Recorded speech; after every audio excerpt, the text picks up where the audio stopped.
So here's the conundrum. I really wanted to like this phone. This is the ideal size of phone where 6.1 inch feels a little cramped, 6.4 inches is the sweet spot. Anything smaller than 6.5 inch is big enough to be immersive and small enough to be pocketable and easily reachable most of the times. But this phone has its issues and some of them are deal breakers. I will not beat around the bush this time. Do not buy this phone. And if you're interested to know why, watch this video till the end. In terms of the unboxing experience, you already lose out on a couple of things. As you may have guessed, unlike the S20 FE, the S21 FE does not come with a screen protector applied. Also, there is no charger in the box this time. And once again, this phone was covered in dirt when unboxed, just like the S20 FE. This really leaves a bad taste in your mouth, and whatever packing or transportation practices Samsung is using for these phones needs improving, as it's not a pretty sight to see a dirty phone when you unbox it for the first time. Anyway, you do lose the factory applied screen protector, so make sure you order one or buy one at the time of getting the phone. And also make sure you have a USB Type-C charger of some kind to be able to charge this phone. Let me start by appreciating the good points of this phone. After all, I bought it with my own money and really wanted to like it. Starting with the design itself, it really brings the S20 FE design up to date. The screen is stretched further into the corners and the camera module is more modern looking. Also, 0.1 inch may not seem like a big difference, but when combined with the smaller bezels and an overall smaller body, it makes for a noticeably more pocketable phone. And then there's the weight. At 177 grams, this is even lighter than the already lightweight S20 FE, which weighs 190 grams. It really begs the question, why are we lugging around such chunky phones in the name of premiumness when most of the time we cover them up, or at least, as research shows, most users do. Continuing with the design of the phone, you will find that you also have lost the micro SD card slot. The SIM card slot is no longer hybrid and is only a dual SIM slot. This may not be such a big deal going forward, as less and less people are using micro SD cards in their phones. Also, if you get the 256 GB variant, this is pretty much irrelevant. Equally, with the 128 GB, you can make this a non-issue as long as you've signed up for some sort of cloud backup service. I like the fact that the camera bump is almost non-existent on this phone, so the lenses themselves are actually recessed inside the body. Phones that come with huge camera lenses protruding out of their backs, first of all, do not balance well when you place them on a flat surface, and secondly, beg the question, why not make the phone a little bit thicker and put in a bigger battery? The sides of the phone will feel immediately familiar to anyone coming from flagship Samsung phones, perhaps from the last 4 or 5 generations. There is a nice matte texture to the aluminum sides, and on this olive green phone it is color matched and looks really premium. The back of the phone is made up of glassstick, as Samsung calls it. It is similar to the S20 FE. The back is again rough matte finish and it feels more durable than a glass back phone to me. So this is in no way a disqualifier. In fact, in this olive green color, the phone really stands out from the crowd of nondescript flagships these days and will really help propel sales. It is my favorite color and also the hero color for the S21 FE series. So if you're considering between the 4 colors available, do check out the olive green at a store nearby. You might just decide to get this one.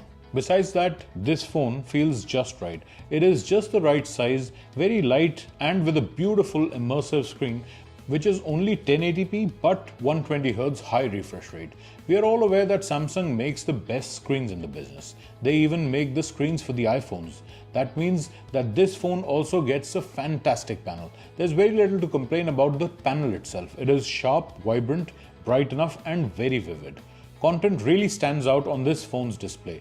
In fact, I will even say that when I compare this screen to my iPhone 13 Pro, it feels as though the iPhone screen has some sort of vignetting when watching videos.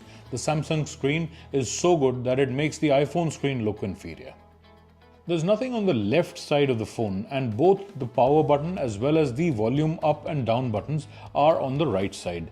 You get 2 antenna bands on the bottom, one on the right and one each on the top and the left.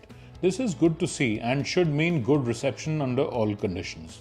There is a hole punch for the selfie camera and the SIM card slot lives on the bottom of the phone alongside the speaker grill and the USB Type-C port. That pretty much sums up the design of the S21 FE. I think it's a very comfortable phone to hold and use, and people will quickly fall in love with this form factor. Now the S21 FE comes with an optical fingerprint scanner. This means that every time you place your finger or thumb on the screen, it will shine light onto the finger and recognize the fingerprint. The flagship S21 series comes with an ultrasonic fingerprint sensor that uses sound to recognize your fingerprint using the reverberations made by the contact of your finger with the screen. The advantage with that system is that it works even with wet fingers. That is perhaps the only disadvantage of the optical fingerprint reader. In any case, neither of them are the fastest fingerprint readers on the market. OnePlus has always made better optical fingerprint readers, and Touch ID remains one of the fastest. So this is neither a positive nor a con, and you should not use this as a make or break factor when deciding on this phone. The cameras are also a highlight. There's nothing to disappoint here. They are a very gentle evolution of the formula Samsung has been following for the past 6 or 7 years now. The photos are less mushy now and the video is nice and crisp. Even the high-resolution selfie camera does resolve a lot of detail, even more so than the iPhone 13 Pro, so it's not merely a gimmick. Compared to the S20 FE, it is a marginal improvement in most areas. And like that phone, it will feature in the top 10 camera smartphones. So a good experience when it comes to the cameras. Okay, let's get serious now. This here features the Exynos 2100 SoC. This is nothing to be proud of. In fact, Samsung themselves underplay this aspect of the phone.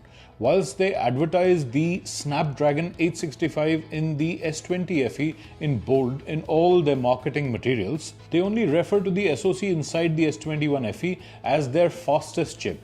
Well, the truth is, it is not the fastest. I will link to certain deep dive articles that look into relative performance of the Exynos and Snapdragon chips. So do read up on those if you're looking for details. But the fact is, the Exynos 2100 gets beaten even by the Snapdragon 865 SoC, let alone the Snapdragon 888 or for that matter the upcoming Snapdragon 8 Gen 1. And quite frankly, I'm being kind here because I don't even care about absolute performance under the hardest of scenarios. But for a phone to be a flagship or a flagship killer, it has to offer good performance whilst being thermally and power efficient. This is neither. It gets warm during normal use, so much so that you cannot use it without a case. It's uncomfortable using it without a case, and that defeats the whole point of such a light phone. Add to that the current issues with Android 12 and One UI 4. Trust me when I say this phone stutters and is janky as hell. And when it does that, the refresh rate is probably a laughable 10 Hz and not even 60 Hz, let alone the smooth 120 Hz it's supposed to deliver. Sure, there may be a fix for this in the future, but do you want to deal with these sorts of issues with your shiny new phone? Probably not. And thirdly, the battery life of the S21 FE Exynos version when used with 2 SIM cards and even when connected to Wi-Fi most of the time is terrible. There's no other way to put it. It struggles to deliver even 5 hours of screen on time and will give you low battery warnings consistently around 7 PM.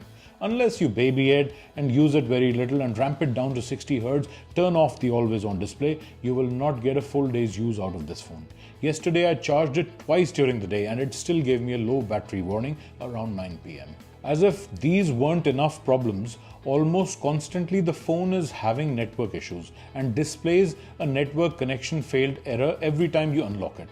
What this also means is that if you're using the Wi-Fi calling feature, callers will have a hard time getting through to you because the phone will constantly be in and out of network coverage. No doubt this also contributes to the terrible battery life. Some of these criticisms are quite harsh, but Samsung is a company that is very aggressive with giving review samples of their phones out to the bigger influencers. But you should be careful about what information you trust before making your purchase. A little bit of research shows me that the network and the refresh rate issues are well known when it comes to the S21 series. You can find several support articles on these. Curiously, some of them state that most of these issues are limited to the Snapdragon variants of the phones, but I can certainly confirm that they apply to the S21 FE Exynos variant. So whilst this phone seems like a lost cause, there is still good news. I recently reviewed the S20 FE Snapdragon variant, and that is a fantastic phone. It has again dropped in price and represents fantastic value. It has no refresh rate issues, the battery lasts all day, and it only got warm during the initial setup for me and stayed pretty much cool after that. So the advice is simple. If you're in no hurry, wait for the S22 and pray that they give us Snapdragon variants in India this time, or the promised performance of the Exynos 2200 is a reality. Otherwise, the S20 FE 5G is a better phone than the S21 FE, at least the Exynos variant. Even though it's an older design and I prefer the smaller size of the S21 FE, the S20 FE comes with none of the issues with the S21 FE and is a lot cheaper to buy. Hope you found some value in this video, and for a more in-depth look at the S20 FE, do watch my overview of that phone next. Links on screen and in the description. Thanks for watching, and I will see you in the next one.